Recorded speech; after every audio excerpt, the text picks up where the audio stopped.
Maseret Ketubot, Daf Kaf Aleph. On va commencer par à peu près la 9e ligne, ou la 10e ligne carrément de la page.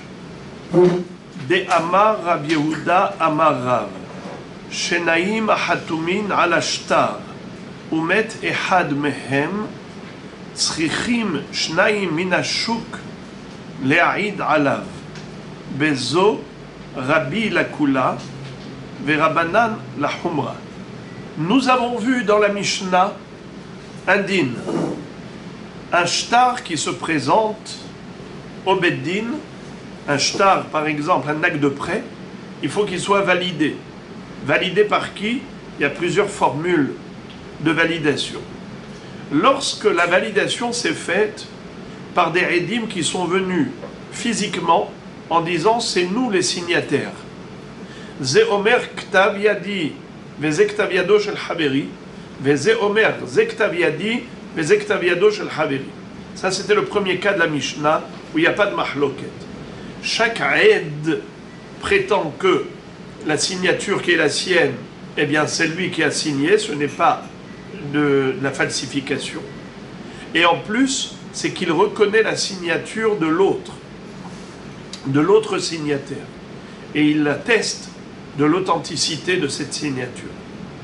Idem, le deuxième aide a fait pareil. Il a dit, ma signature, c'est la mienne, c'est moi qui ai signé, ce n'est pas de la falsification. Et je reconnais la signature de l'autre, du deuxième aide. Donc chacun atteste de sa propre signature et de la signature de l'autre. De ce fait, nous avons deux attestations pour chaque signature. Dans ce cas, c'est clair. Le Beddin peut valider le shtar et, à ce titre, faire payer le prêt, c'est-à-dire faire rembourser le prêt. Réhouven a prêté de l'argent à Shimon, et bien maintenant Shimon doit rembourser à Réhouven cet argent, et il ne peut pas prétendre que ce shtar est faux. Deuxième cas de la Mishnah, où nous avions vu une mahloket entre Rabbi et Chachamim. C'est dans le cas où nous n'avons qu'une seule attestation pour chaque signature, à savoir que chaque signataire prétend Zektav Yadi. C'est ma signature. Qu'est-ce qu'il nous manque? Il nous manque une deuxième attestation. Est-ce que une seule attestation suffit? Selon Rabbi dit non. Ze omer ktav yadi, ve ze omer ktav yadi, tzrichin letzaref imahem acher. Dit vrai Rabbi. Rabbi dit il faut qu'il y ait au moins un troisième témoin, c'est-à-dire un homme de la rue, qui vienne et qui dise je reconnais la signature du premier témoin et la signature du deuxième témoin.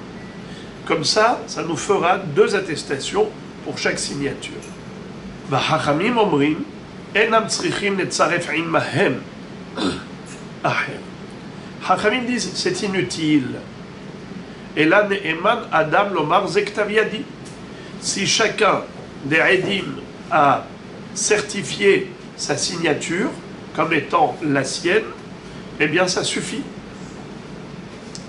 La Gemara a expliqué que le fond de la mahloket de Hachamim et de Rabbi est le suivant. C'est que pour eux, l'attestation sur la signature, selon Rabbi, eh bien c'est en fait al-ktav yadam ha-meridim. C'est en fait un témoignage sur la signature. L'attestation de chaque témoin pour sa signature, c'est comme un témoignage. Il témoigne qu'il a signé, mais c'est le témoignage d'une seule personne. Il faut deux témoins. Donc il faut deux témoins pour la signature du premier témoin, et il faut deux témoins pour la signature du deuxième témoin. Voilà pourquoi pour Rabbi, il faut qu'il y ait au moins 3 personnes. Chaque témoin atteste de sa propre signature, et il y a encore une troisième personne qui reconnaît les deux signatures des deux signataires, et c'est grâce à cela que nous avons un acte authentifié par le Beddin, puisqu'on a 2 témoins pour chaque signature. Hachamim, par contre, eux n'exigent pas 2 témoins pour chaque signature. Il est suffisant que chaque témoin ait attesté de l'authenticité de sa signature. Il dit c'est ma signature, ça suffit. La Gemara nous explique quelle est la raison de Hachamim. C'est parce que, en fait, quand ils attestent de leur signature, en fait, indirectement, ils attestent le prêt. C'est-à-dire qu'ils témoignent du prêt. Indirectement, qu'est-ce qu'ils sont en train de dire? Réhouven a prêté de l'argent à Shimon, tel que c'est écrit dans le shtar. Dans le shtar, on a signé. Notre signature écrite, aujourd'hui, elle devient verbale. C'est comme s'il y avait 2 témoins qui racontaient Réhouven a prêté de l'argent à Shimon. Donc évidemment, si on a 2 témoins, Alpishne Edim ou Shlosha Edim Yakum Davar, donc c'est sûr que tout va bien. Alors pourquoi Rabbi a dit que non, ça ne va pas? Pourquoi Rabbi a dit qu'il faut 2 témoins pour chaque signature? C'est qu'en fait, Rabbi, lui, considère que l'attestation des témoins par rapport à leur signature, elle n'est pas relative au contenu, mais au contenant. Elle n'est pas relative au prêt lui-même. Le prêt, c'était un acte qui a été établi. Maintenant, tu as besoin de savoir est-ce que les signatures sont vraies ou fausses. Alors maintenant, il faut un témoignage pour la signature des témoins. Donc on a en fait ici 2 témoignages. Premier témoignage, c'est les signataires qui témoignent du contenu de l'acte de prêt. Qu'est-ce qui est écrit dans l'acte de prêt? Réhouven a prêté de l'argent à Shimon. Il y a 2 signataires, ce sont 2 témoins visuels qui ont vu Réhouven prêter de l'argent à Shimon. Maintenant, eux, ils ont signé. Mais on se pose la question, est-ce que ce sont des signatures authentiques ou bien est-ce que c'est du faux avec usage de faux? Peut-être que c'est de l'invention totale et parfaite. Jamais il n'y a eu de signature. C'est le soi-disant créancier qui a fabriqué de toutes pièces un shtar.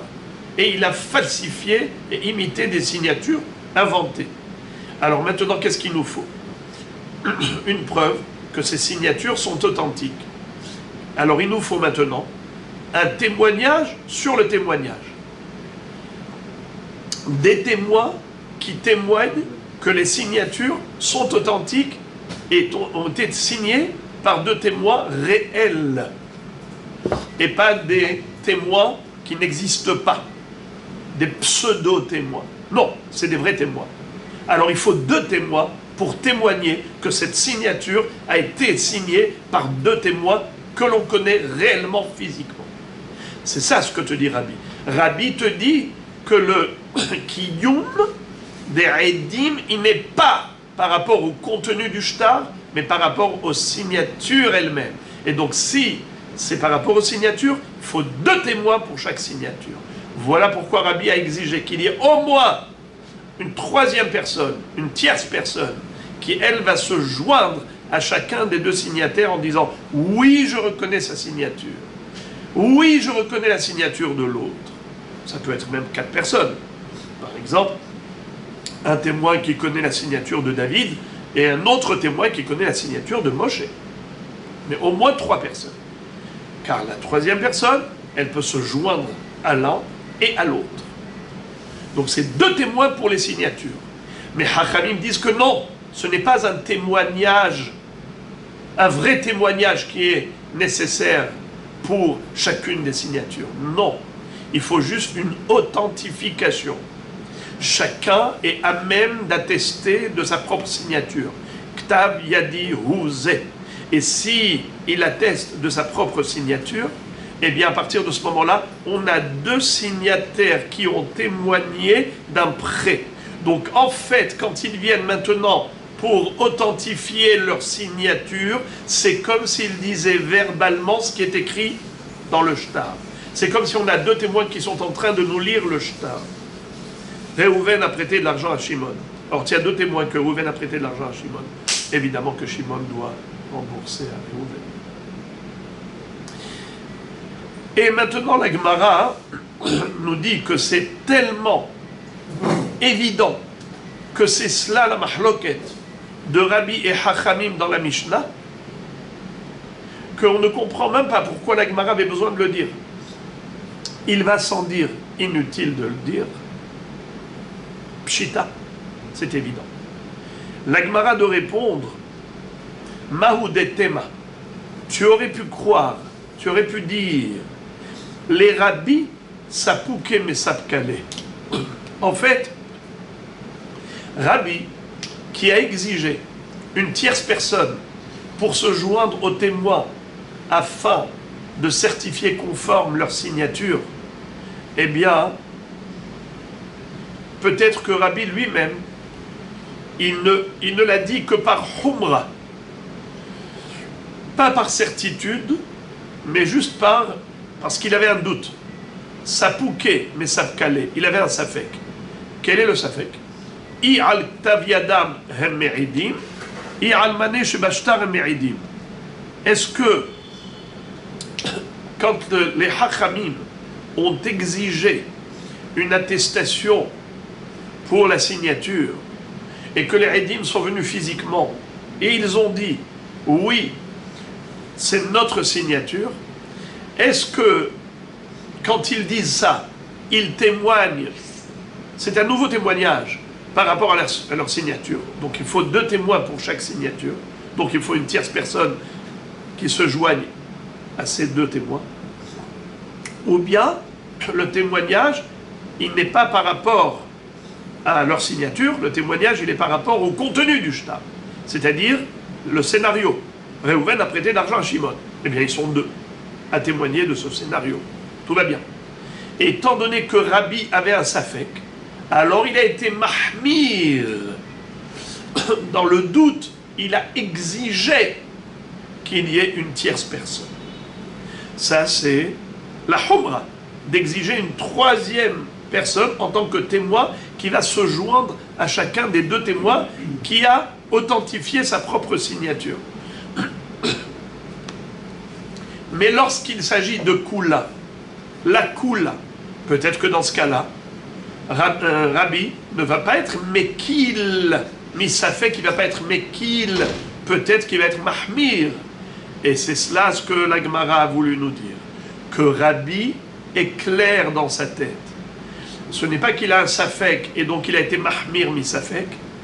Pour lui, c'est clair que les 2 témoins, quand ils viennent pour authentifier leur signature, c'est un témoignage, un vrai témoignage par rapport à leur signature. Et donc il faut 2 témoins par rapport à leur signature. 2 témoins que la signature de David est vraiment la signature de David et que la signature de Moshe est vraiment la signature de Moshe.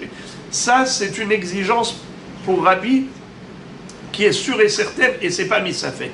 À tel point que l'incidence de cette approche de Rabbi peut nous conduire à une kula. Là où Hachamim pourrait être mahmir, eh bien Rabbi peut être mekil. En l'occurrence, Rabbi est mahmir parce qu'il exige une 3e personne, alors que Hachamim sont mekilim, comme on l'a déjà vu hier, que Hachamim n'exige pas une 3e personne. Pour les Hachamim, ça suffit juste que chaque signataire atteste de sa propre signature, tout va bien. Ktavia Diouzé, 1. Ktavia Diouzé, 2. Parce qu'il témoigne de quoi? Du contenu du shtar. Que Réhouven a prêté d'argent à Shimon, ça fait 2 Edim, tout va bien. Mais Rabbeinu Kadosh, lui, il est mahmir dans ce cas. Dans quel cas ça pourrait être l'inverse? Que justement Rabbi va être mekil et Hachamim vont être mahmirim. Alors ça, on l'a déjà vu, mais je vais le répéter. Regardez. Pshita. Maoudetema, les rabbis sapoukem sapkale, al ktaviadam hem meridim, ou al mané shebashtar hem meridim. Venafka mina, echad emet had minayu.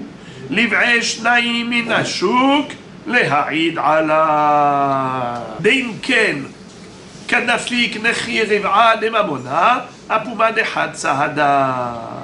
ואכל החומרה, כמשמע לן, des Rabbi Mifshat Pshitale, ben la Kula, ben la Humra, des Amar Rabbi Yehuda Amar Rav, Shnaim Achatumin al Ashtar, ובית אחד מהם, צריכים שניים מן השוק להעיד עליו.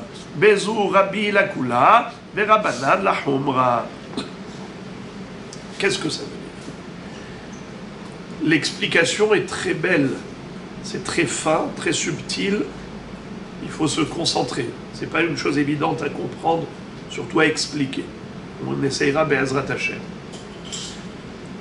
La règle étant, Alpish le'edim yakum davar. La Torah nous dit qu'il faut au moins 2 témoins pour établir toute transaction. Un acte de prêt, un acte de vente, un acte de kiddushin, un acte de get, tout se fait avec 2 edim au minimum. Quand on dit 2 edim sont témoins, c'est qu'en fait, chacun porte 50% de la responsabilité de ce témoignage. Quand on dit par exemple, 2 témoins déclarent, Réhouven a prêté 100 shekels à Shimon. En fait, maintenant, quand Shimon va rembourser 100 shekels à Réhouven, il aura remboursé 50 shekels parce que David a témoigné et 50 shekels parce que Moshe a témoigné. Donc David et Moshe, étant 2 témoins, ce sont eux qui ont soutiré de l'argent à Shimon les 100 shekels pour rembourser à Réhouven. Donc en fait, chacun a soutiré 50. Ça, c'est l'axiome de base. Il en découle que si jamais il y a un déséquilibre dans le pourcentage de responsabilité, eh bien, le témoignage est invalide. Il faut toujours maintenir cet équilibre, qu'ils sont tous responsables à part égale de leur témoignage. Alors, qu'est-ce qu'il pourrait y avoir comme déséquilibre? Comment il pourrait y avoir un déséquilibre au niveau du pourcentage de responsabilité du témoignage? Comment c'est possible? La réponse, imaginons, d'après Hachamim, attention, d'après Hachamim, Hachamim avait dit que pour attester d'une signature, il est suffisant que chaque témoin atteste de sa propre signature. Réhouven va dire, c'est ma signature. Pardon, pas Réhouven. David va dire, c'est ma signature. Shimon va dire, c'est ma signature. Et c'est comme ça que Shimon va rembourser l'argent à Réhouven tel que c'est écrit dans le Shna. Mais imaginons que Réhouven est mort. Pas Réhouven, pardon. David est mort. Maintenant, qui est resté comme signataire vivant? Moshe. Très bien. Moshe, lui, reconnaît la signature de David. C'était son ami. Il connaît et reconnaît sa signature. Alors maintenant, imaginons qu'il faille déclarer devant le Beddin l'authenticité des signatures. Selon Hachamim, Shimon, le survivant, dit « Ma signature, c'est la mienne. » Oui, authentifié. D'après Hachamim, ça suffit, un seul signataire, la déclaration d'un seul signataire, d'après Hachamim. Oui. C'était Rabbi qui avait dit qu'il fallait 2 attestations pour chaque signature. Mais Hachamim, qu'est-ce qu'ils avaient dit? Que chaque témoin est suffisant pour sa propre signature. Ktavia Diouzé, c'est bon. Ktavia Diouzé, c'est bon. Ça fait 2 témoins qui témoignent du prêt que Réhouven a prêté à Shimon, tout va bien. Mais dans le cas où l'un des 2 témoins est mort, David est mort, donc il reste survivant Moshe. C'est suffisant ça. Moshe c'est suffisant qu'il dise ma signature c'est la mienne. Mais maintenant il doit témoigner aussi de la signature de l'autre. L'autre, c'est pas lui-même qui est venu dire c'est ma signature. Donc il faudrait 2 là. Donc il faut 2. Là en l'occurrence, même Hachamim sont d'accord qu'il faut 2 témoins pour cette signature. Parce qu'il ne dit pas Ktavia dit, il dit Ktaviado shel David. David est mort. Alors là il faut 2 témoins. Étant donné que ces 2 témoins, c'est qui? C'est le 2e signataire, le survivant, Moshe. qui dit oui, je reconnais la signature de David. Voilà. Et l'autre qui dit oui, je reconnais la signature de David. Ça fait 2 témoins pour la deuxième signature. D'accord? Ça fait que maintenant, Moshe a attesté de sa propre signature. Ça fait déjà 50% des signataires qui est déjà assumé. Les autres 50%, c'était David. Pour David, qui est-ce qui authentifie la signature de David? C'est Moshe. Moshe et Zevulun. Moshe et Zevulun. Ça fait 25-25. Moshe, il a 25 de responsabilité dans ce témoignage, et Zevulun, 25%. Ça fait que, sur la totalité du remboursement, sur les 100 shekels, il y a 75 shekels qui ont été remboursés grâce à Moshe, et 25 shekels grâce à David. On n'est plus dans la répartition classique d'un témoignage basé par la Torah, puisque la Torah a dit que c'est Al-Pishnaim Edim, c'est du 50-50, et non pas du 75-25. Dans ce cas, Hachamim, eux vont être Mahmirim, et Rabbi va être Mekil. Vous entendez les amis? Le monde à l'envers. Là, on renverse la vapeur. Rabbi va dire is good. Hachamim vont dire is not good. Pourquoi?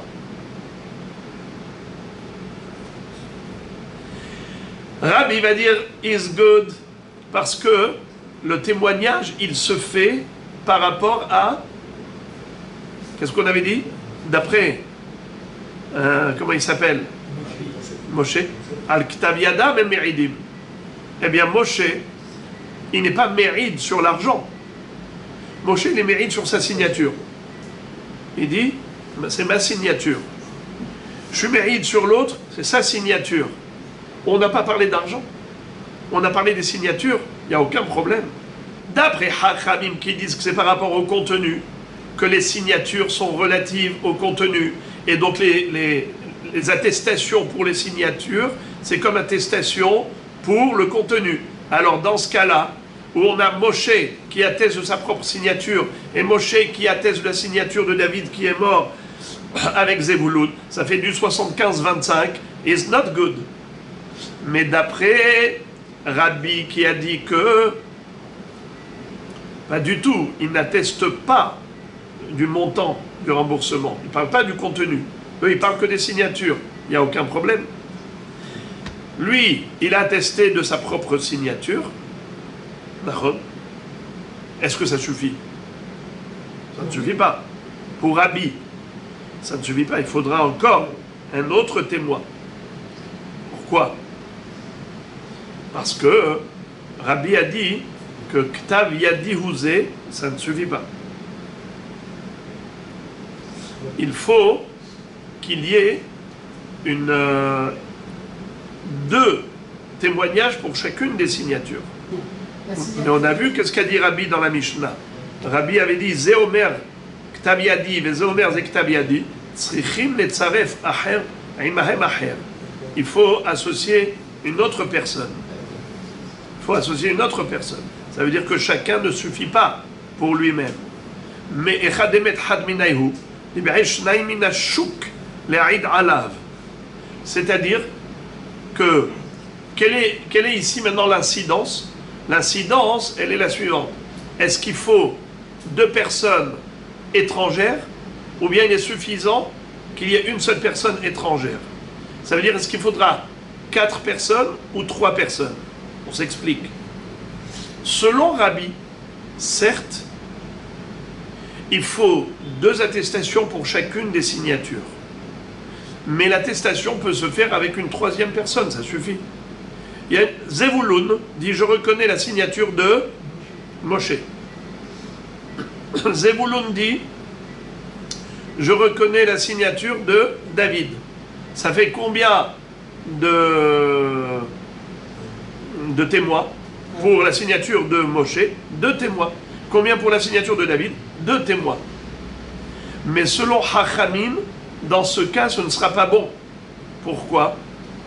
Parce que, en effet, selon Hachamim, étant donné qu'on n'a pas besoin de 2 signatures pour Moshe. Donc Moshe, il se suffit à lui-même, puisqu'il est vivant, et il disait que t'avais dit, il se suffit à lui-même. S'il se suffit à lui-même, ça veut dire que déjà, on a 50% du prêt qui est remboursé grâce à Moshe. Puisqu'on a dit que d'après Chachamim, les signataires qui attestent de leur propre signature, c'est comme s'ils attestaient sur le contenu. Ils attestaient du contenu. Qu'est-ce qu'il y a écrit dans le contenu du shtar? Réhouven a prêté à Shimon. C'est comme s'il disait, on a vu Réhouven prêter à Shimon. Alors déjà, il y a 50% du prêt qui doit être remboursé grâce à Moshe. Et Moshe n'a pas besoin d'aide. Il n'a pas besoin d'un deuxième témoin qui vienne se joindre à lui. Par contre, il faut 2 témoins pour attester la signature du mort, de David qui est mort. Alors là, il faut 2. Ces 2-là, est-ce qu'il faut obligatoirement que ce soit 2 étrangers? Ou bien ça peut être aussi Moshe plus un étranger. D'après Rabbi, Moshe plus un étranger suffirait. Pour Hachamim, non. Pourquoi? Pour Hachamim, pourquoi non? Parce qu'il dit Moshe, il a déjà soutiré 50% de l'argent pour sa part.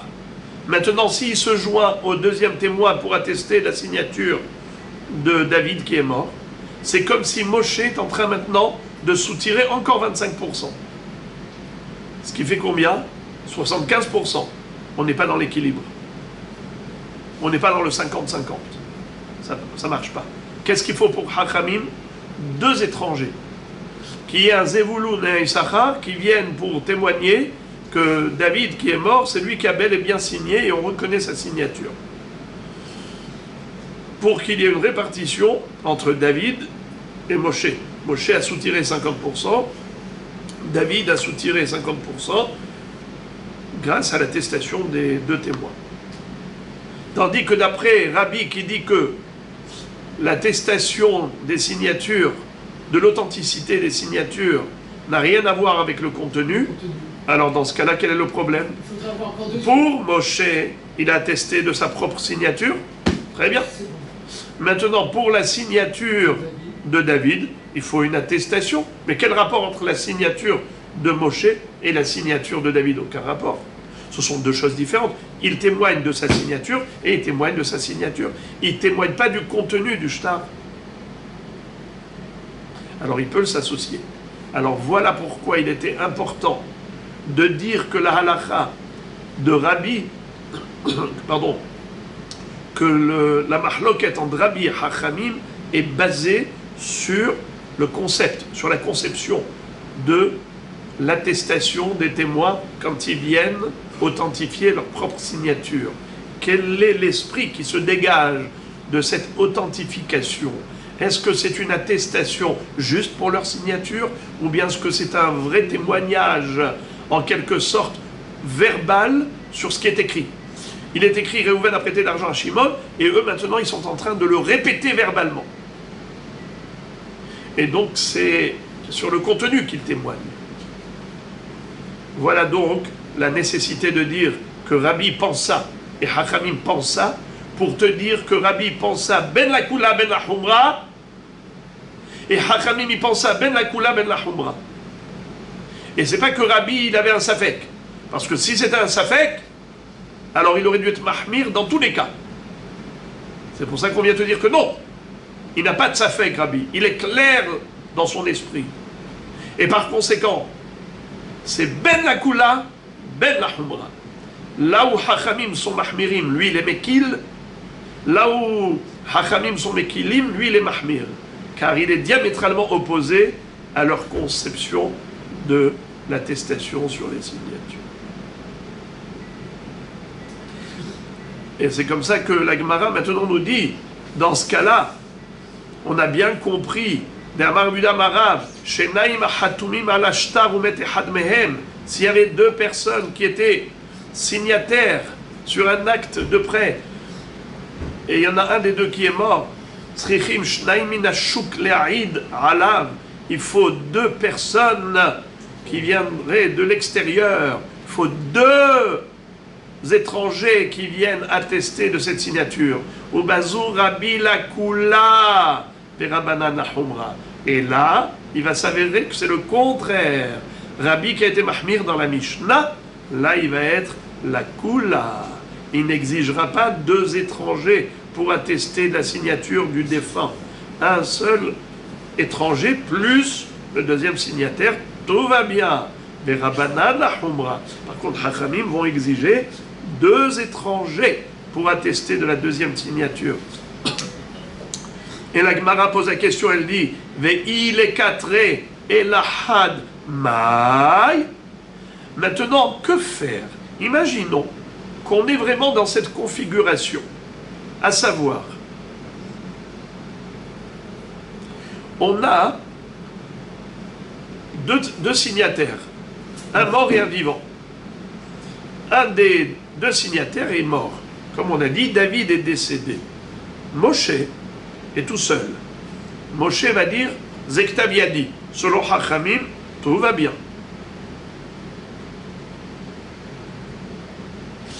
Mais attention, puisqu'il témoigne du contenu, ils témoignent sur le contenu, ils disent Réhouven a prêté d'argent à Shimon. Alors il faut l'équilibre. C'est pour cela qu'il fallait 2 étrangers pour attester de la signature de David qui est mort. Car si Moshe, c'est lui qui se joint au deuxième témoin, donc lui il aura 75% à charge de son témoignage. Pas bon, c'est un déséquilibre. Alors qu'est-ce qu'on va faire? Imaginons, voilà, on est coincé, on est bloqué. On a Moshe qui reconnaît sa propre signature et celle du voisin. On a Issachar qui reconnaît la signature du voisin, David qui est mort, et on est bloqué là maintenant. On n'a pas d'étrangers supplémentaires qui viennent attester la signature de David qui est mort. Que faire? Il y a une solution proposée par les Hachamim, très belle. C'est qu'on propose à Moshe de ne pas venir attester de sa propre signature. Il faut dire à Moshe comme ça, prends une tuile, prends un morceau d'argile et tu signes dessus et tu mets ça au Beddin. Les Dayanim vont regarder, vont voir et observer cette signature, ils vont dire, tiens, la signature de Moshe, ah, elle est sympa. Après, ils vont prendre le shtar où il y a la signature de Moshe, ils vont comparer les 2 signatures. Tiens, se ressemblent parfaitement. It's very good. Donc Moshe n'a pas besoin d'attester et d'authentifier sa propre signature. Il n'a pas besoin, car les Dayanim le savent déjà. Donc il n'a pas besoin de venir témoigner pour lui-même. Pas besoin. Les Dayanim, avec le morceau d'argile où il y a la signature de Moshe, eux ils ont vu, eux ils ont déduit, eux ils ont comparé, et tout va bien. Donc, de la part de Moshe, on n'a besoin de rien. Moshe va arriver au Beddin, maintenant, en tant que témoin, avec Issachar, pour témoigner de la deuxième signature, celle de David qui est mort. Et donc là, on aura 2 témoins. Auditifs, visuels, 2 témoins qui vont s'exprimer devant les Dayanim pour témoigner de la signature de David. Donc il n'y a eu qu'un seul témoignage de la part de Moshe. Il n'y a pas eu 2 témoignages. C'est extraordinaire. Vous entendez? C'est comme ça qu'on va faire quand on n'a pas le choix et qu'on est bloqué. Parce qu'il n'y a pas 2 étrangers. Pour attester la signature de David, on a recours à Moshe. Eh bien, on va dire à Moshe, cher Moshe, tu vas venir avec un morceau d'argile sur lequel tu vas écrire ta signature, et comme ça, le Beddin n'aura pas besoin de ton témoignage pour ta signature. Ils vont l'authentifier tout seul. Et ensuite, tu vas venir par contre témoigner pour David. Donc on a 2 témoins pour la signature de David, tout va bien. Ça rééquilibre l'histoire des témoins. Exact. Alors la Gemara nous dit comme ça, je relis ça dans les mots. Mais il est 4 S'il n'y a pas deux étrangers, et l'ahad, un seul, maï, qu'est-ce qu'on fait? Amar Abaye, Abaye conseille, l'irtov hatimat yadeh haspa, qu'il écrive sa signature sur un morceau d'argile, veshadele bebedina, et il le lance au beddin, ou mehazkele bedina. Je vais vous lire le Agaotabah. Shadele bebedina vehazele ou mehazkele bedina. Il va jeter ce morceau d'argile au beddin, ça veut dire il va le présenter, il va le poser là-bas, de manière innocente, et le beddin vont l'observer, et ils vont être mehazkim, sa signature, ils vont donc authentifier sa signature. Velo tsarich ihu le'ashu de ahatimat yadeh. Et il n'aura pas besoin, lui, de témoigner sur sa propre signature. Ve'azil ihu ve'hay. Et il va partir, lui et un autre que j'ai appelé Issachar. Umesahade aïdach. Et ils vont témoigner de l'authenticité de l'autre signature. Et la Gemara ouvre une parenthèse, elle dit Vedafka ahaspa, avala megilta lo, dilma mashkahla inish de lo maale, vekatav ilave maïdebae. Attention, il ne faut pas s'amuser à écrire sa signature sur une megillah. Sur une megillah, c'est-à-dire un parchemin. Car à l'époque, les gens n'utilisaient pas beaucoup le papier, ils utilisaient des parchemins, des megillas. Et il ne faut pas écrire sur une megillah sa signature. Pourquoi? Si tu écris sur un morceau de papier ta signature, il pourrait y avoir un homme malveillant, un escroc, qui peut écrire ce qu'il veut au-dessus de ta signature. Par exemple, il peut écrire, comment tu t'appelles toi? David? Tu as signé David? Alors il va écrire comme ça. Moi, David, je sous-signé David, tatati, tatata. Je reconnais avoir emprunté à Réhouven 1 million de shekels. Et il signe. Maintenant, qu'est-ce qui se passe? Arrive quelqu'un dit, vous savez, Rabbi Rabotai, ça veut dire ce voleur-là, le truand, il arrive avec un shtar, il dit, Rabbi Rabotai, regardez, il a lui-même signé et reconnu qu'il m'a emprunté de l'argent. Et nous avons une Mishnah, regardez, Utnan,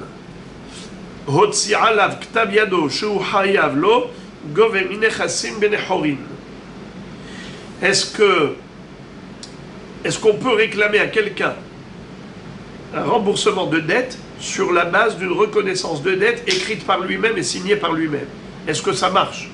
Réponse, oui. Quelle est la différence entre un shtar signé par l'emprunteur ou un shtar signé par des témoins? La différence entre les deux, c'est est-ce qu'on est gové minechassim et shorbadim, ou bien est-ce qu'on ne peut être gové que minechassim benechorin. C'est-à-dire, vous connaissez l'histoire des meshorbadim, les biens qui sont assujettis au remboursement. La halakha est la suivante. Généralement, il y a une différence entre un prêt oral et un prêt écrit. Quand c'est écrit avec 2 témoins, eh bien, on peut non seulement réclamer le remboursement, mais c'est que, imaginons que l'emprunteur n'a plus d'argent et il n'a pas de quoi rembourser. Il avait des biens immobiliers au moment du prêt, mais il n'en a plus au moment du remboursement. Figurez-vous que le créancier est en droit d'aller voir les acheteurs des biens immobiliers qui ont acheté après le prêt, et ils vont lui dire à l'acheteur, monsieur acheteur, tu as acheté, mais tu as pris un risque, car tu as acheté des biens immobiliers qui étaient assujettis au remboursement. Comment ils peuvent le savoir? Eh bien, ils le savent parce qu'il y a 2 témoins, et c'est ça toute la différence entre 2 témoins signés sur un acte notarié et quand c'est juste la signature de l'emprunteur.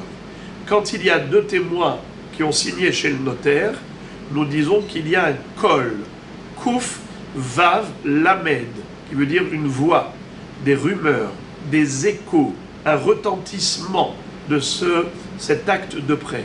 tout le monde en parle. Puisqu'il y a eu 2 témoins qui ont signé chez le notaire, eh bien ça parle et ça fait parler de ce prêt.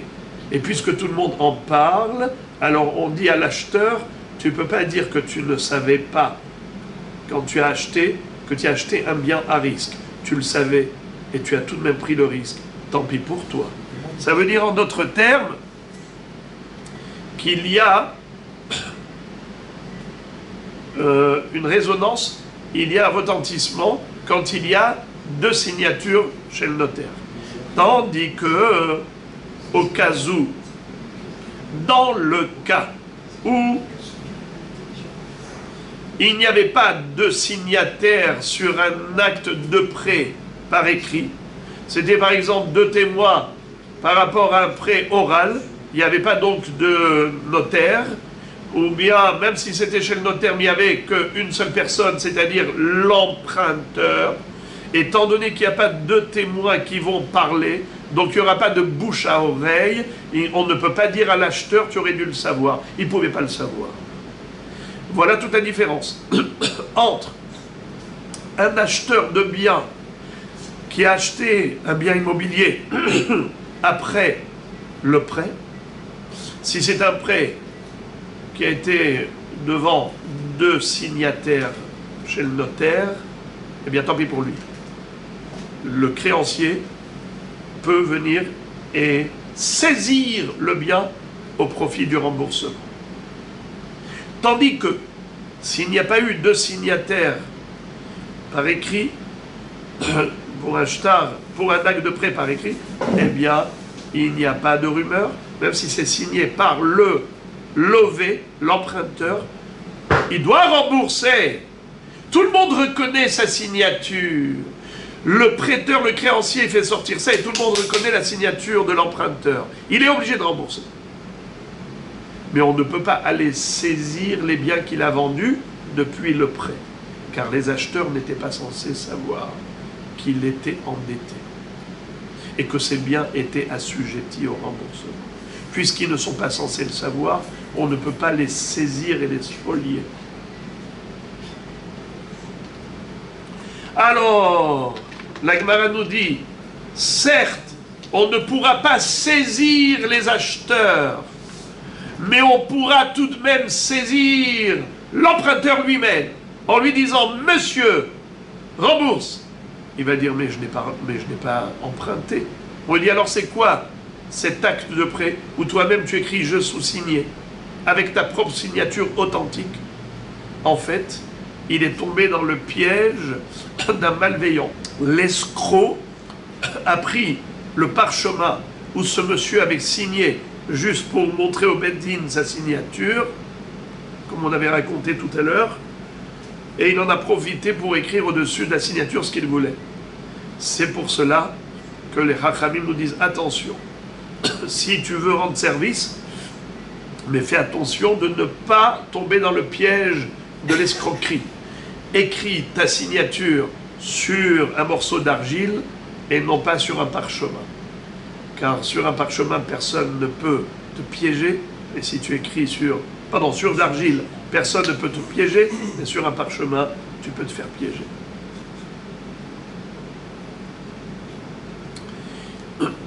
Et maintenant, la Gemara va trancher la halacha. Amar Rabbi Yehuda Amar Shmuel, halacha kedivrei hachamim. Rabbi Yehuda, au nom de Shmuel, il nous dit que la halacha est comme hachamim, à savoir que lorsqu'il s'agit d'authentifier les signatures, il n'est pas nécessaire qu'il y ait 2 témoins pour attester de l'authenticité de chaque signature. Il est suffisant que chacun atteste de sa propre signature et tout va bien dans le meilleur des mondes.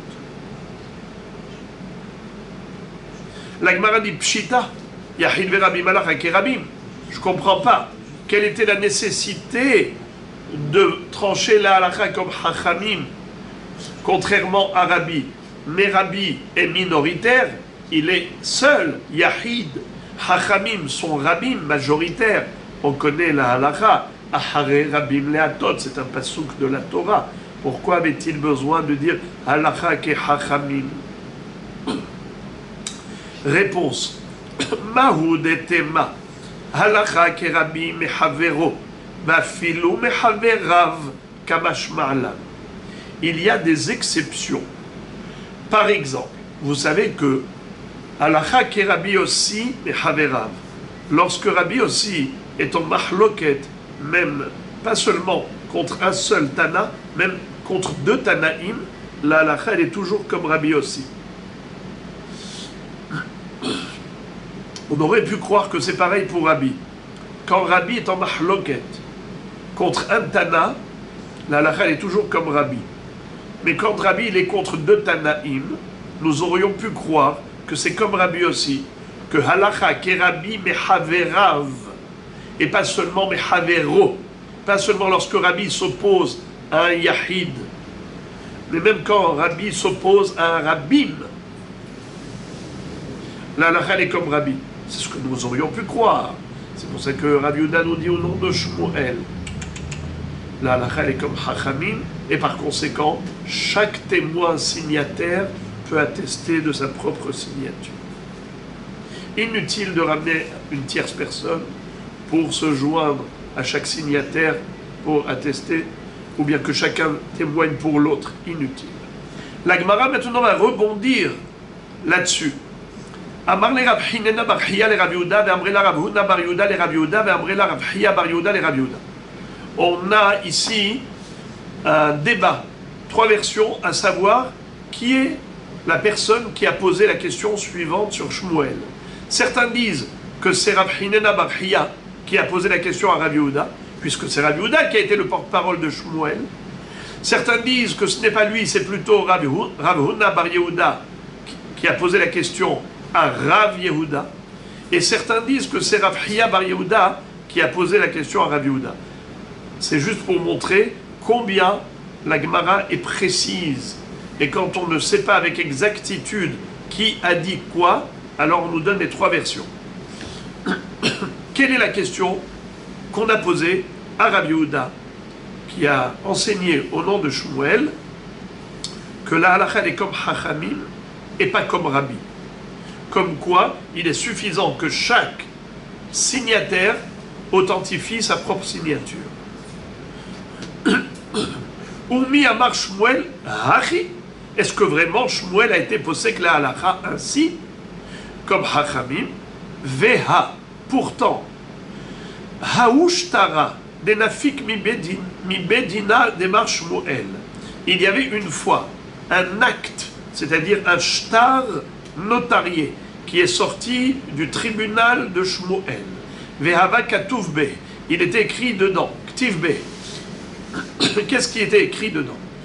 Mideata Rav Hanan bar Chiya ve'ashida hatimot yadeh ve'adehad de'imeh umanu Rav Hanan bar Rabba umideata Rav Hanan bar Rabba ve'ashida hatimot yadeh ve'adehad de'imeh umanu Rav Hanan bar Chiya asharnuhi ve'kiyamnuhi kedehazeh. Il y avait écrit dans le shtar qui est sorti du tribunal de Shmuel une validation de la part de Shmuel en tant que Dayan. Il a dit, moi, avec tout mon beddin, on a authentifié les signatures de cet acte. Ça peut être un acte de prêt, un acte de vente. En tout cas, il a dit la chose suivante. Les deux signataires sont venus devant nous. L'un s'appelait Rav Hanan bar Chiya et l'autre s'appelait Rav Hanan bar Rabba. Chacun a attesté de sa propre signature et il a attesté de la signature de son voisin. Chacun connaissait sa propre signature et la signature de l'autre. Et qu'est-ce qu'a écrit Shmuel dans la validation du Beddin? Il a dit, nous Beddin, nous étions trois Dayanim et on a entendu la déclaration et attestation de chaque témoin pour lui-même et pour son voisin. Qu'est-ce que nous voyons? Que Shmuel est posek halakha plutôt comme Rabbi et pas comme Chachamim. Car selon Chachamim, ce n'était pas nécessaire. Il est suffisant que chaque témoin atteste de sa propre signature, pas besoin qu'il y ait 2 témoins pour chaque signature. Or, Shmuel, tu vois qu'il a écrit que chacun a attesté de sa propre signature, mais aussi il a attesté de la signature de l'autre, et vice-versa. Pourquoi c'était nécessaire de le stipuler dans le shtar? S'il est posek halacha comme Hachamim, Hachamim dans la Mishnah on dit Ktav Yadi Ouzé. Ça suffit que chacun dise Ktav Yadi Ouzé. Grande question. Amarle Haou Shtara Diyat Mehava Vehashmuel Lebedin To'in. Qu'est-ce que ça veut dire? Ici, il s'agissait d'un acte qui pouvait porter atteinte au Yetomim. Étant donné que ça pouvait porter atteinte au Yetomim, alors Shmuel a dit, je voudrais absolument que les Yetomim soient sécurisés. Puisqu'il fallait rembourser aux Yetomim, je voulais que les Yetomim soient sécurisés. Et donc le shtar de leur père, par exemple, leur père a prêté de l'argent à quelqu'un. Maintenant les Yetomim, les orphelins, ils sont petits. Eux, ils ne connaissent pas. Ils vont grandir un jour, mais ils sont faibles, dans une position de faiblesse, vu que ils ne s'y connaissent pas dans les affaires de leur père. Pour les sécuriser, qu'est-ce qu'a fait Shmuel? Il a fait en sorte que, comme si les Yetomim détenaient un shtar avec 2 signatures qui avaient été authentifiées et validées par le Beddin, mais pas seulement attestées par chacun d'entre eux, mais chacune des signatures était attestée par 2 témoins. Le signataire plus son voisin. Et l'autre aussi, le signataire plus son voisin. Pourquoi Shmuel a stipulé cela? Pourtant, on avait dit que ce n'était pas nécessaire. Étant donné qu'il voulait sécuriser les Yetomim, il a eu peur que ce shtar arrive aux mains de Beddin To'in, d'un Beddin qui se trompe, un Beddin qui lui-même ignore la halacha, un Beddin qui pourrait être posek la halacha comme Rabbi, au lieu d'être posek la halacha comme Hachamim. Et si le Beddin va être posek la halacha comme Rabbi, qu'est-ce qu'il va dire le Beddin? Il va dire, ah, ce n'est pas un bon shtar, il y a juste une seule attestation pour chaque signature, is not good. Alors moi je leur dis, non, non, non, non, il y a 2 attestations pour chaque signature, car chacun des témoins a attesté de sa signature et de la signature de l'autre. Donc même selon l'ignorance de ce Beddin Toré, eh bien malgré tout, ce shtar sera valable et valide. Quelle est l'erreur que peut faire le Beddin? Savar Shmuel, Dilma Ika desvirale halacha kerabi mehavero velo mehaverav, ou beha filu mehaverav, Savar Avid Revaha ki echid elo mafside yatme.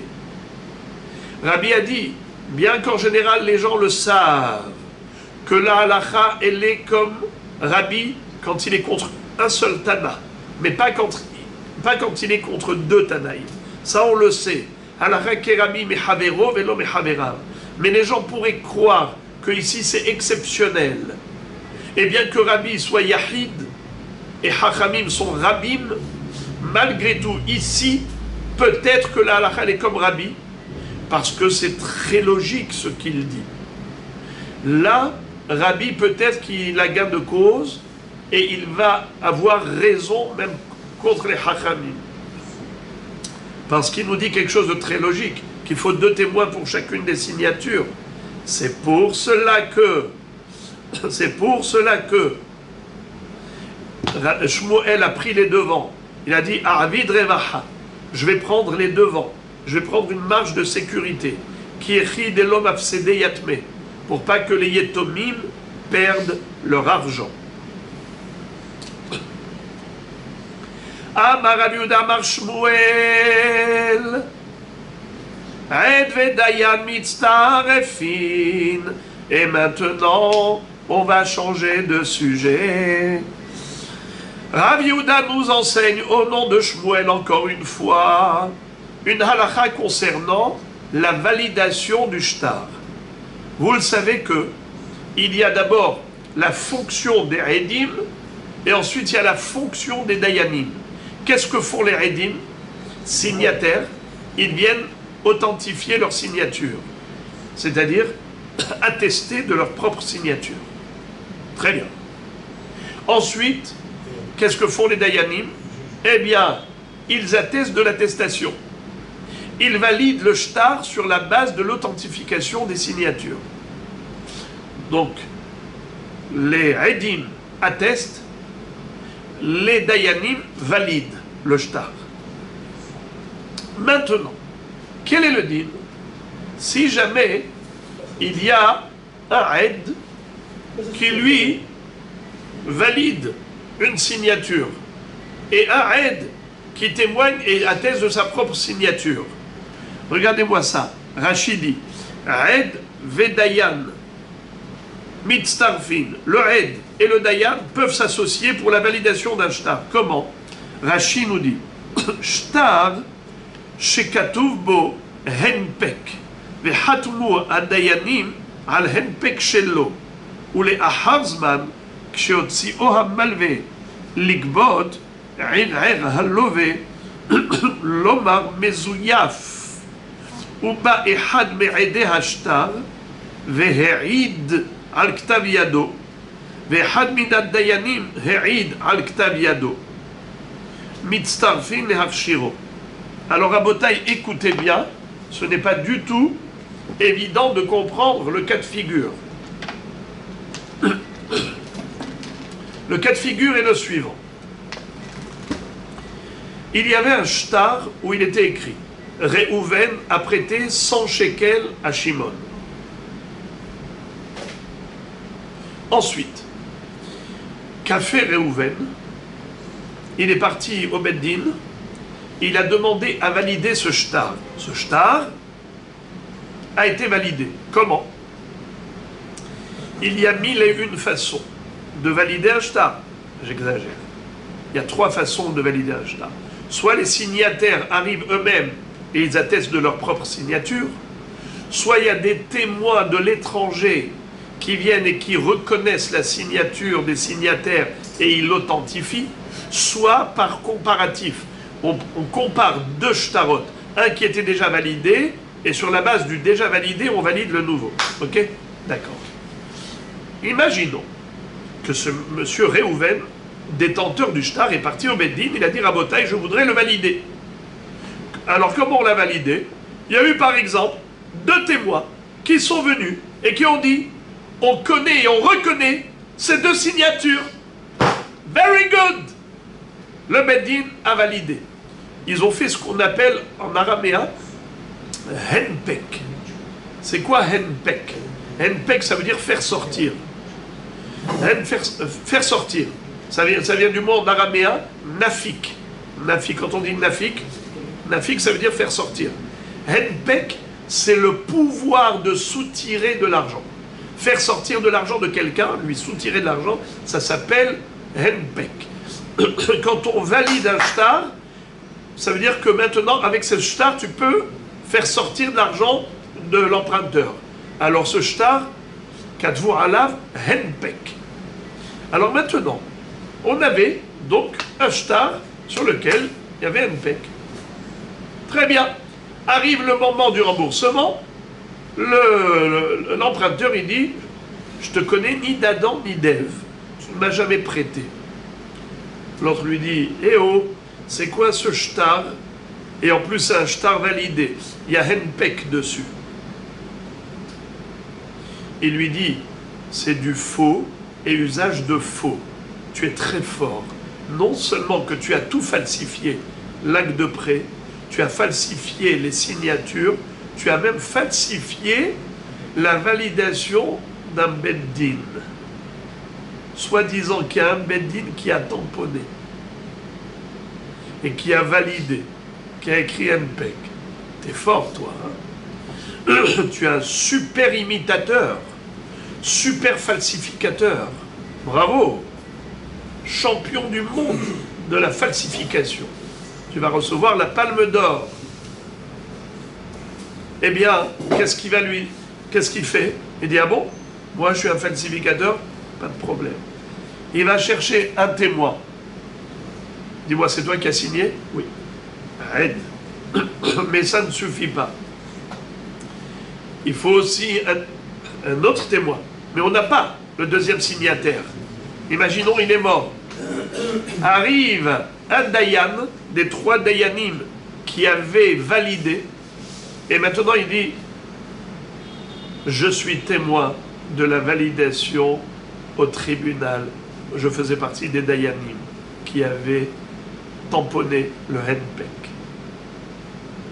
On a donc un Dayan qui atteste de la validation et on a un témoin qui atteste de sa propre signature. Nous enseigne Shmuel, Amar Rav Yehuda Amar Shmuel, Ed Vedayan Mitztarefim. On peut les associer pour valider à nouveau ce shtar et le sécuriser face au prétexte de l'emprunteur qui prétend que c'est du faux et usage de faux. C'est exceptionnel, c'est Exceptionnel. Amar Rami Bar Hama Kama Ma'alia Hashemata. Rami Bar Hama était heureux, joyeux quand il a entendu cette halakha. Il a souri en disant, aïe, quelle est belle cette halakha. Ah, ça c'est un beau hidouche. Ça fait longtemps que je n'ai pas entendu un si beau hidouche. Merveilleux. Kama Ma'alia Hashemata. Amar Rava. Vous savez que Rava et Rami Bar Hama, tous les deux, étaient élèves de Rav Hizda. Et à chaque fois que Rami Bar Hama dit quelque chose, très souvent, vous entendez Rava venir et adresser une objection.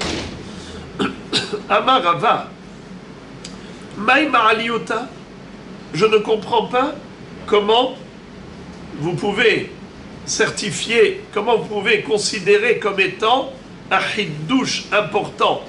Comment vous pouvez glorifier et complimenter un tel hiddouche? J'ai un grand problème. Maïde kamasahid sahada, lo kamasahid dayana, ou maïde kamasahid dayana, lo kamasahid sahada. A priori, ce n'est pas du tout le même. Comment tu peux associer deux éléments qui n'ont rien à voir l'un avec l'autre? Car on peut associer deux Edim, on peut associer deux Dayanim, mais là, comment tu peux associer le Ed avec le Dayan? Le Ed, il témoigne de sa signature. Excusez-moi. Le Ed, il témoigne du prêt. Et le Dayan, il témoigne de la signature. Comment on peut associer deux témoignages qui n'ont rien à voir? Un, il parle du prêt, et l'autre, il parle de la signature. Surtout que, on a déjà dit que Shmuel a été posé la halakha comme Hachamim. Si la halakha est comme Hachamim, ça veut dire que Ktavia Diouzé, la Gemara avait dit que Shetim Tselomar, eh bien d'après Hachamim, les deux témoins témoignent du prêt, du contenu, pas de la signature. Aïe, aïe, aïe, aïe, aïe. Maintenant, vous allez entendre quelque chose qui va vous faire sursauter. Et là, qui a Tarami Bar Yehezkel Amar, Lot et Tzaitin Huleane Klale de Kail Yehuda Ahi, Mishemeh de Shmuel. Rami Bar Yehezkel va dire, n'écoutez pas mon frère Rabbi Yehuda. Ce que vous a donné mon frère Rabbi Yehuda, comme klalim, comme règles et principes halachiques, au nom de Shmuel, son maître, eh bien, Shmuel, son maître, c'était aussi mon maître. Et je ne suis pas d'accord avec Rabbi Yehuda. Non. Soit que Shmuel s'est ravisé, soit qu'il n'a pas compris mon maître. Mais non. Shmuel n'est pas posé que la halakha comme ça. C'est ou bien de Edim, ou bien de Dayanim, parce que les deux, ils témoignent de la même chose. Mais on ne peut pas avoir un témoin qui parle du prêt et un témoin qui parle de la signature. Non. Pourquoi on pourrait plus l'un que l'autre? Parce que Rabbi Yechezkel, quand il a entendu, Rabbi Bar Yechezkel, a entendu ce qu'a dit Rabbi Yehuda, et il a passé au peigne fin, il a examiné, et il a vu que ce n'était pas précis, eh bien, Le frère de son frère, il est témoigné. il faut l'écouter. Il faut l'écouter. Il faut l'écouter.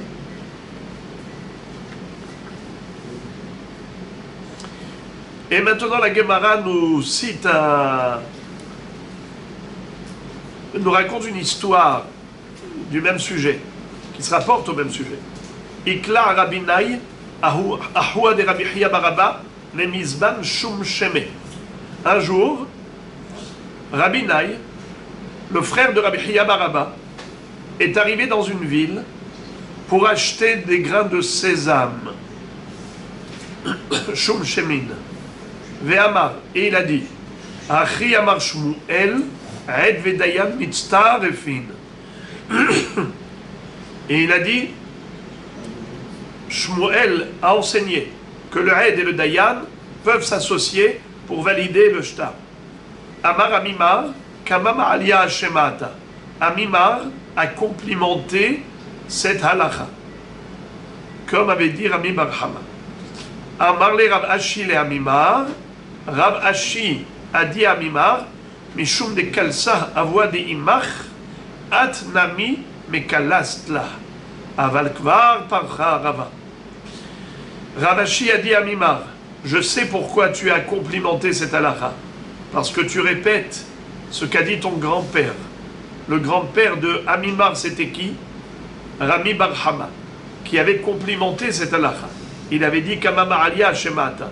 Alors tu répètes la même chose, mais ce n'est pas vrai, car Rava a déjà objecté, et Rava avait déjà dit que ce n'est pas possible d'associer deux témoignages dont l'un parle du contenu et l'autre parle de la signature. Le Dayan témoigne de la signature, qu'elle est authentique, et le Ed, selon Hachamim, il témoigne du contenu, que le prêt est vrai. Et d'ailleurs, Rabbi Bar Yechezkel avait dit qu'il ne fallait pas écouter Rabbi Yehuda cette fois-ci. Aïe, aïe, aïe, aïe, aïe, aïe, aïe. Et maintenant, nous allons parler de la validation des Dayanim. Amar Rav Safra, Amar Rabbi Abba, Amar Rabbi Yitzchak bar Shmuel bar Marata, Amar Ravuna. Rav Safra a dit au nom de Rabbi Abba, qui a dit au nom de Rabbi Yitzchak bar Shmuel, qui a dit au nom de Ravuna. Ve'amrela, Amar Ravuna, Amar Rav. Et certains disent que tout simplement c'est Ravuna qui va enseigner la halakha suivante au nom de Rav. Quelle est la halakha? Shelosha sheyashvu lekayem et ashtar. 3 Dayanim qui se sont installés dans le Beddin pour valider un shtar qu'on leur a présenté. Shenaim makirim hatimot yede ha'edim ve'ehad eno makir. Si les 3 Dayanim connaissaient la signature et reconnaissaient la signature, alors les 3 Dayanim connaissent. Alors ils peuvent certifier. Mais ici, il n'y en a que 2. Donc le 3e ne connaît pas. Le 3e, donc il a besoin d'une redoute. Comment ils vont faire? Eh bien, il va y avoir 2 qui vont se lever et ils vont témoigner devant le 3e Dayan. Ça veut dire qu'eux vont faire office de Edim et lui va faire office de Dayan. C'est marrant. Parce que normalement, il faudrait 3 Dayanim. Ils sont 3. Alors, mais il y en a 2 qui se sont levés. Maintenant, ils font office de Edim. C'est comme s'il n'y avait qu'un seul. Alors ici, les Hachamim, dans ce cas, ils ont été Mekilim, comme on va le voir plus tard, que la notion de Kiyum Ashtar, c'est que Midera Banan. La validation d'un shtar, c'est une exigence qui n'est que d'ordre rabbinique et pas thoraïque. car selon la Torah, on n'a pas besoin de valider un shtar. Selon la Torah, Edim ahatumim al shtar na'asa kemi shenechkera edutam bebeddin. C'est-à-dire que un shtar, on ne craint pas qu'il soit falsifié. Bien sûr qu'il pourrait y avoir de la falsification, mais ce n'est pas une généralité. En général, un shtar n'est pas falsifié. Et puisque, en général, un shtar n'est pas falsifié, si on va d'après la Hazaka, le shtar est caché. Alors pourquoi les Hachamim, pourquoi faut-il valider? C'est une takana de Hachamim. Pour sécuriser les emprunteurs, alors il faut authentifier le shtar, authentifier les signatures.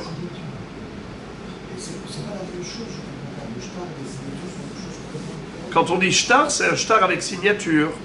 Il faut une authentification des signatures. Mais qui a exigé que ce shtar doit être authentifié, c'est-à-dire que les signataires doivent venir et dire oui, c'est notre signature, ou bien faire des comparatifs, ou bien que deux personnes viennent pour reconnaître et authentifier. Qui a exigé tout cela? C'est que les Rachamim, c'est que les Rabbanan. Et de ce fait, puisque Minatora, pas besoin, alors Hem Amrou, Vehem Amrou, eux qui ont exigé une authentification des signatures par deux témoins, eh bien ça peut être deux témoins du tribunal lui-même.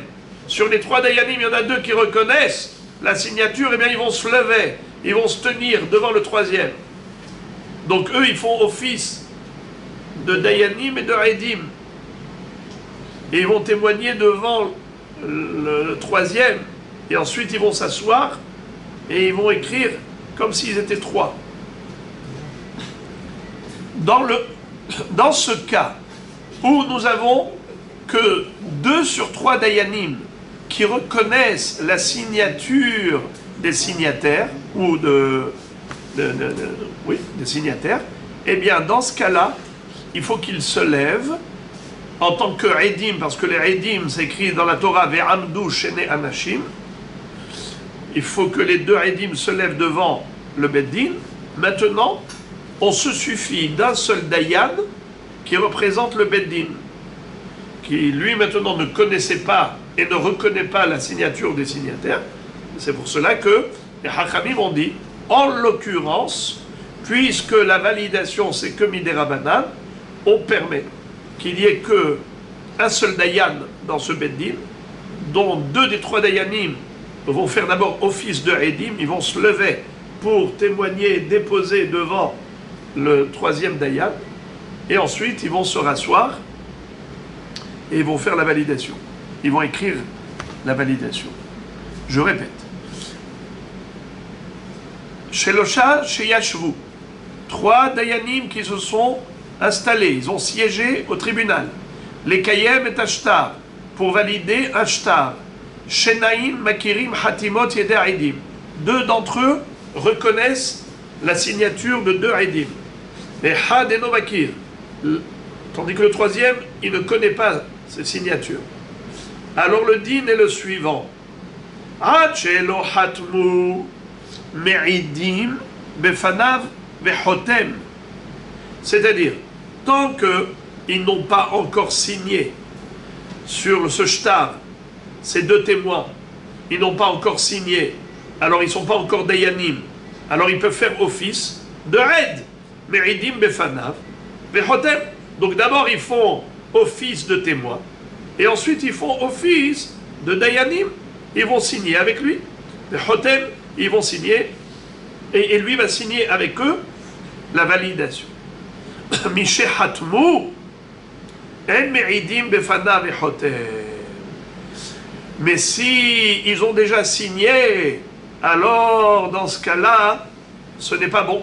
La validation, elle est caduque. Pourquoi? Parce que quand ils signent une authentification, qu'est-ce qu'on écrit? On écrit comme ça.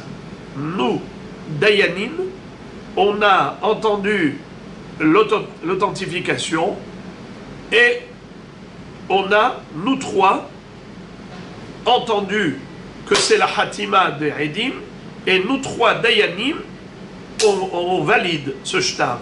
Or, ce n'est pas vrai.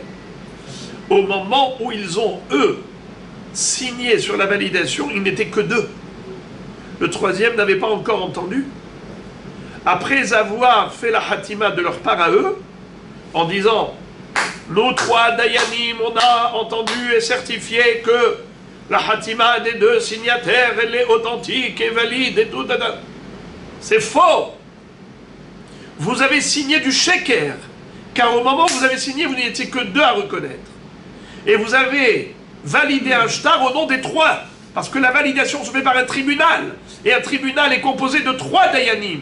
Vous avez dit que les trois dayanim ont authentifié les signatures et validé. Chakranim. C'est pour cela qu'ils n'ont pas le droit de signer avant d'avoir témoigné verbalement, se tenant debout devant le troisième dayan. Il témoigne, on reconnaît les signatures des deux signataires. Lui, il a entendu. Alors ça fait maintenant trois dayanim, eux qui connaissent, et lui maintenant qui a entendu le témoignage. Là maintenant il peut y avoir une validation au nom des trois. Mais s'ils avaient signé sur le shtar avant de témoigner devant le troisième, eh bien au moment où ils avaient signé la validation, c'était du faux, il n'y avait pas trois dayanim, eh bien is not good. La Gemara dit Umi katvinan, je ne comprends pas. Est-ce que Bichlal, même sans leur signature, même sans parler de la signature, Bichlal, comment ils ont pu écrire la validation, même rédiger le texte de la validation du Beddin, même ça c'est du sheker. Ve'amar Rav Papi mishme de Rava, hayashrata de dayane. Ashrata de dayane, ça veut dire un acte de prêt validé par les dayanim. De nirtav mikame de nihavu sahade ahatimat yadayu psula. S'ils ont écrit le texte de la validation d'un shtar avant d'avoir écouté les edim témoigner et authentifier leur signature, eh bien ce shtar est pas soul. Pourquoi? On n'a pas le droit d'écrire du sheker. Vous avez voulu gagner du temps parce que vous avez de l'encre et on vous a dit que les edim vont pas tarder à arriver pour authentifier leur signature. Alors vous, pour gagner un quart d'heure, vous avez déjà écrit tatati tatata tout le texte. Après il manque plus qu'à signer. Eh bien cette écriture était du sheker. Psula des mithazek et shikra. Ça paraît être du sheker. Achana mi mithazek et shikra. Eh bien là aussi, ça paraît être du sheker. Et là ima'ad shelo katvu meridim befana vechotem. Mishe katvu en meridim befana vechotem. Il faut corriger dans ce qu'on a dit précédemment. Au lieu de dire hatmu, il faut dire katvu. Mishe katvu, s'ils ont déjà écrit le texte de la validation avant de témoigner eux-mêmes devant le troisième dayan, ce n'est pas bon. Il faut ni écrire ni signer quoi que ce soit. D'abord vous vous levez. D'abord vous témoignez devant le troisième dayan. Une fois que tout est clair, les trois dayanim sont au diapason. Les trois sont au courant que ces deux signatures sont valides. Là maintenant vous allez écrire la validation et vous allez signer et tamponner cette validation. Rien ne doit se faire de manière incorrecte. Il ne faut pas que ça paraisse comme du sheker. Et la Gemara apprend de ça trois halachot. Shmar minna tlat.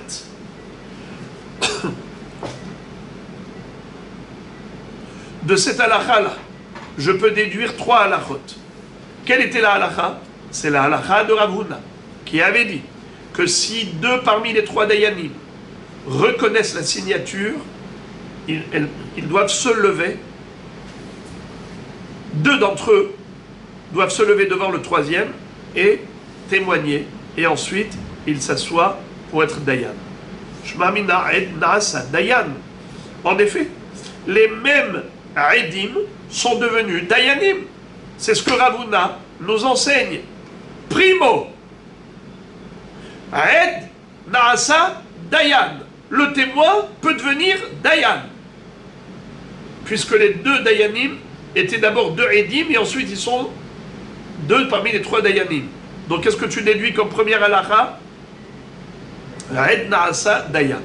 Secondo, Shma mina dayanim amakirim et hatimot yedei ha'edim enam tzrichim le'aid bifnehem.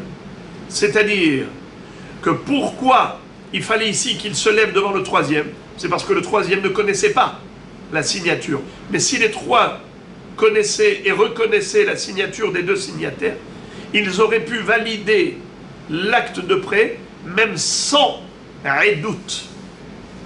On a besoin de témoignages que si les trois ne connaissaient pas la signature. Mais si les trois reconnaissaient la signature des deux témoins, ils n'avaient même pas besoin de passer par l'étape qui s'appelle témoignage. Directement, ils auraient pu valider. Donc je répète, Ushma minna. On peut déduire une deuxième halakha, Dayanim, Hamakirim, Hatimot Yedei Ha'edim, Enam Tzrichim Le'aid Bifnehem. Tierceau, troisième déduction. Ushma minna, Dayanim, She'en Makirim, Hatimot Yedei Ha'edim, Tzrichim Le'aid Bifne Kol Ehad Ve'ehad. Si on a des Dayanim qui ne connaissent pas la signature, eh bien, il faut obligatoirement témoigner devant chacun des trois Dayanim. On ne peut pas se suffire de témoigner devant deux Dayanim pour attester et authentifier les signatures. On va dire, voilà, c'est bon, 2 sur 3, c'est la majorité du tribunal. Après, ils vont chercher un troisième qui s'assoit avec eux. Eh bien voilà, qui s'asseyent avec les deux premiers et ils vont valider. Sur la base de quoi? Sur la base de l'audition des deux Dayanim parmi les trois. Non, ça ne marche pas. Quelle est la preuve? C'est qu'ici, on avait deux qui connaissaient la signature. Et tout de même, il a fallu qu'ils se lèvent et qu'ils témoignent devant le troisième Dayan. Sous-entendu qu'il faut les trois Dayanim présents au moment de l'attestation sur les signatures. Et ça ne suffit pas de 2 sur 3. C'est beau? 3 déductions d'une halakha. La Gemara maintenant va remettre en cause ces 3 déductions. Matkif la Rav Ashi. Bish lama ed naasa dayan sham'inan minna. Encore la première déduction, ça me va. Tu as déduit qu'un aide peut devenir dayan, is very good. Tu vois bien qu'ici, d'abord ils étaient témoins, et après ils sont devenus dayan. Ils peuvent changer de casquette d'une minute à l'autre. Et là, par contre, la deuxième déduction, ça ne me va pas. Et la dayanim amakirim hatimot yederedim edam tzrichim le'aid bifnehem. Ce que tu as dit que les dayanim qui reconnaissent la signature de 2 témoins, eux n'ont pas besoin d'auditionner des attestants, c'est-à-dire les 3 dayanim connaissent la signature des 2 edim, eh bien ils peuvent immédiatement passer à la validation. Tout de suite ils peuvent valider. Ils n'ont pas besoin de passer par l'étape audition. On n'a pas besoin d'audition. Eux-mêmes ils connaissent la signature. On n'a pas besoin d'une attestation d'étrangers qu'on doit auditionner au Beddin. Pas besoin. Ça, je ne suis pas d'accord. Pourquoi? Dilma le olam imalach tzrichin veshane achad et kamekaima hagada behad. Peut-être que il faut une audition. Mais ici, il y a eu audition. Il y a eu une hagada devant le 3e dayan. Mais si les 3 dayanim connaissent les signatures, ça ne suffit pas. Parce qu'il faut peut-être une haggadat edut. Là, il y a eu une haggada. Il y a eu un témoignage. Les 2 dayanim ont fait office de témoins devant le 3e. Mais qui te dit que si les 3 reconnaissaient les signatures des signataires, alors pas besoin de haggada du tout. On peut s'appuyer sur leur connaissance. On n'a pas besoin d'audition. Qui te dit? Peut-être qu'il faut une audition obligatoirement. Et s'il y a eu audition, les 2 devant le 3e. Également la 3e déduction. Vedayanim shen makirim hatimot yedei edim tzrichim le'aid bifnei kol echad ve'echad. Dilma le'olam imalach en tzrichim. Veshane hachad elo kamekaima hagada klal. Également ce que tu as dit qu'il faut que les 3 dayanim puisse entendre le témoignage d'attestation sur les deux signatures. Ben, Pitom, peut-être qu'il est suffisant d'attester devant deux Dayanim. Ça suffirait. Seulement, ici, pourquoi est-ce qu'il a fallu qu'il se lève pour le dire devant le troisième? C'est pas pour que le troisième aussi prenne connaissance de ce témoignage-là, de cette attestation. Peut-être que c'est juste parce qu'il n'y avait pas de Haggadah et qu'il faut obligatoirement passer par la Haggadah. Et bien voilà pourquoi il a fallu qu'il se lève et qu'il témoigne devant le troisième. Mais dans la mesure où il y a une Haggadah, peut-être que la Haggadah, elle est suffisante, même devant deux Dayanim seulement, parmi les trois. Donc on est en train de remettre en cause les deux dernières déductions. La Gemara raconte Yativ Rabbi Abba Bekamar le Hashmata de'ed Naasa Dayan. Un jour, Rabbi Abba était en train de raconter ce qu'il venait d'apprendre, les trois déductions. Et il a dit Ed Naasa Dayan. Alors Rav Safra a dit à Rabbi Abba, ah bon? Un Ed peut faire office de Dayan, mais c'est impossible, ça contredit une Mishnah.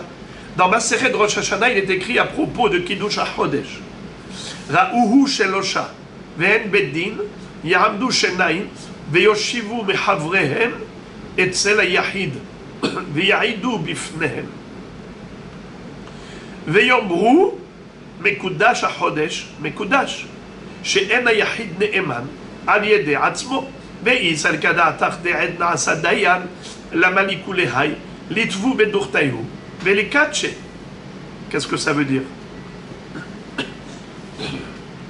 S'ils étaient trois personnes, trois Dayanim, à voir la lune apparaître. Vous savez comment on fait le Kiddush HaChodesh?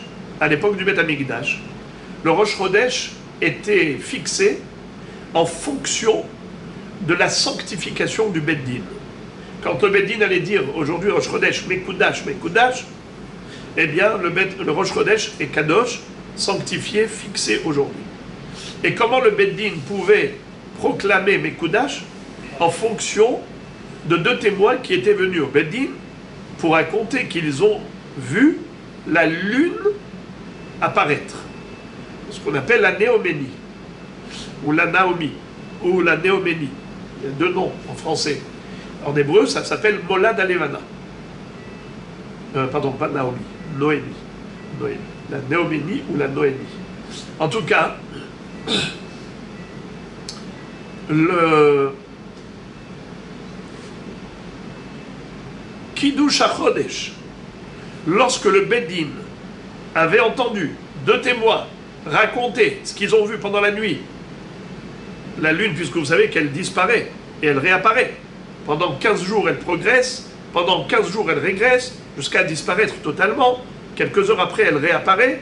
Quand elle réapparaît aux yeux de deux témoins qui racontent au Sanhedrin qu'ils ont vu cette apparition, donc ils vont fixer ce jour même Rosh Chodesh. Sinon, s'il n'y a pas de témoignage, Rosh Chodesh est décalé au lendemain.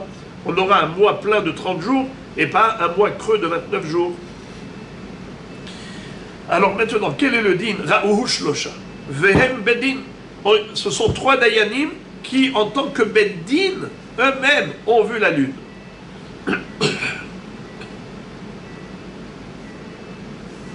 Ya'amdu shenaim ve'yoshivu mehavrehem etzel ha'yahid. Qu'est-ce que ça veut dire? Il faut maintenant que deux d'entre eux fassent office de Edim, et le troisième, qui a vu la lune avec eux, va s'associer à deux autres Dayanim qui n'ont pas vu la lune. Comme ça va faire un Beddin de Shlosha. Comme ça, il va y avoir un tribunal composé de trois Dayanim. Ve'ya'idu bifnehem. Et les deux qui ont vu vont témoigner devant les trois dont l'un a vu et les deux autres n'ont pas vu. Ve'yomru mekudash hachodesh mekudash. C'est comme ça qu'ils vont sanctifier la lune. Ils vont sanctifier le Rosh Chodesh. She'en ha'yahid ne'eman al yede atzmo.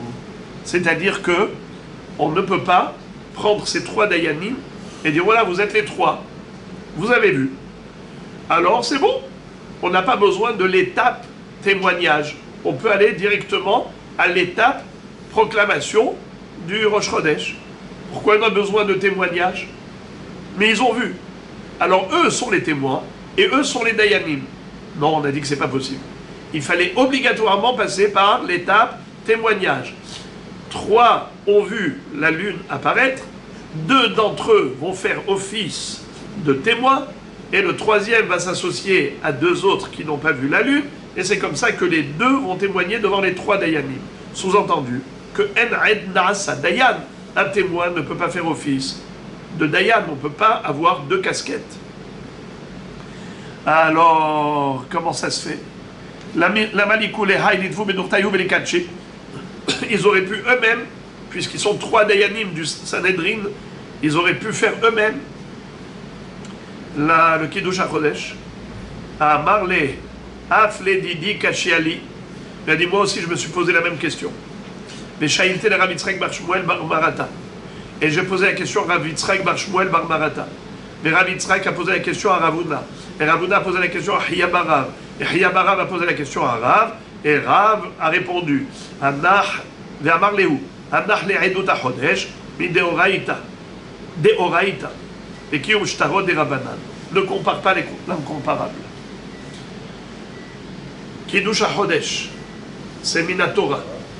Et pour accomplir une mitzvah de la Torah, on dit En ed na'asa dayan. C'est où tu es ed ou tu es dayan. Tu ne peux pas faire les 2 fonctions, remplir les 2 fonctions à la fois. Tandis que pour le Kiyum Ashtar, puisque c'est commis des Rabbanan, les Hachamim ont été indulgents. Et ils ont dit que si on est 3 dayanim qui connaissent et reconnaissent les signatures, c'est d'un gamour. Ils peuvent valider le shtar, même s'il n'y a pas eu de haïdout, même s'il n'y a pas eu d'attestation. Étant donné que Minatora, on n'a même pas besoin de Kiyum Ashtar.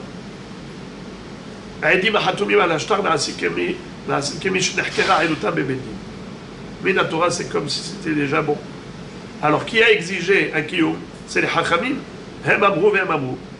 Les Hachamim qui ont dit il faut faire Kiyum, c'est les Hachamim qui ont dit que 3 dayanim qui connaissent, tout va bien.